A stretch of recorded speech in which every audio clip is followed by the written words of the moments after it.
Bonjour à tous. Cette semaine, encore une victoire de l'Olympique Lyonnais, une belle victoire à l'extérieur face à Nice. Donc on va revenir sur Alexandre Lacazette, sur le rôle des remplaçants, sur un vieil entraîneur qui a été bon mais qui ne l'est plus. Et enfin, vous aurez mon prono. C'est parti.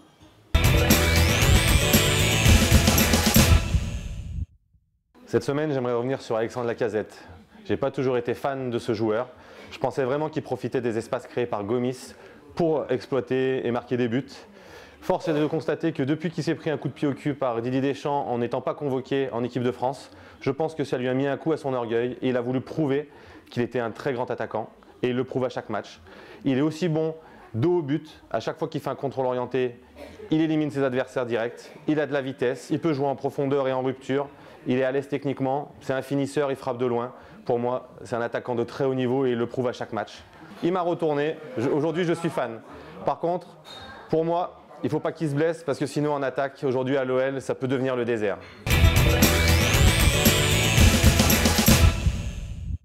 Ce qui m'a plu cette semaine, c'est vraiment l'attitude des remplaçants, ce qu'on appelle les remplaçants. Pour ma part, pour l'avoir été régulièrement et avoir usé mes fonds de culotte sur le banc de touche, je sais ce que c'est que de rentrer dans un match sans avoir de temps de jeu, d'être performant. On demande à être performant, on est là pour remplacer le titulaire sans avoir de temps de jeu.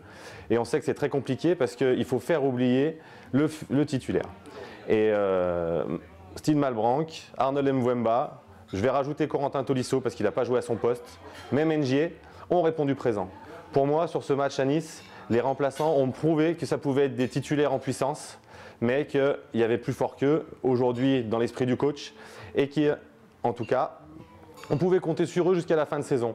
On sait que pour aller au bout d'une saison et d'obtenir les objectifs fixés par le président, ce qui est d'être sur le podium de la Ligue 1, on a besoin d'avoir du répondant. Au mois d'août, avec 9 blessés, on s'est rendu compte que le banc de touche était vraiment court. Là, avec un effectif plus au complet et des joueurs rétablis, on peut compter sur eux. La victoire face à Nice est pour moi la victoire du banc de touche.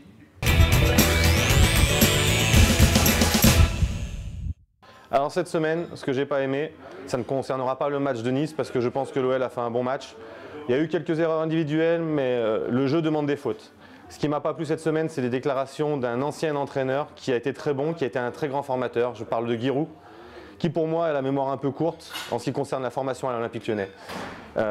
Son discours, c'est un discours de vieil homme aigri, qui a été pour moi le meilleur formateur à une certaine période, mais qui aujourd'hui crache sur ce qui se fait de mieux aujourd'hui en France, c'est-à-dire le centre de formation de l'Olympique Lyonnais. Les statistiques prouvent qu'on forme de bons joueurs, qui jouent en Ligue 1, qui jouent en Ligue 2 certes, mais des joueurs nominés au Ballon d'Or, on n'en forme pas toutes les semaines. L'OL a la chance d'en avoir formé un et qui est actuellement en lice pour le Ballon d'Or.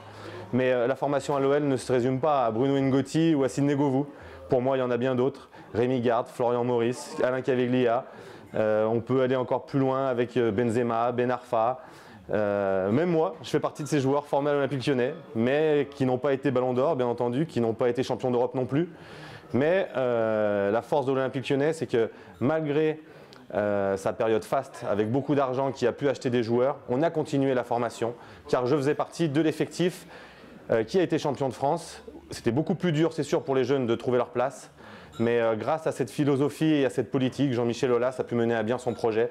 Et j'espère que grâce à ça, nous rentrerons dans le grand stade avec une très bonne équipe.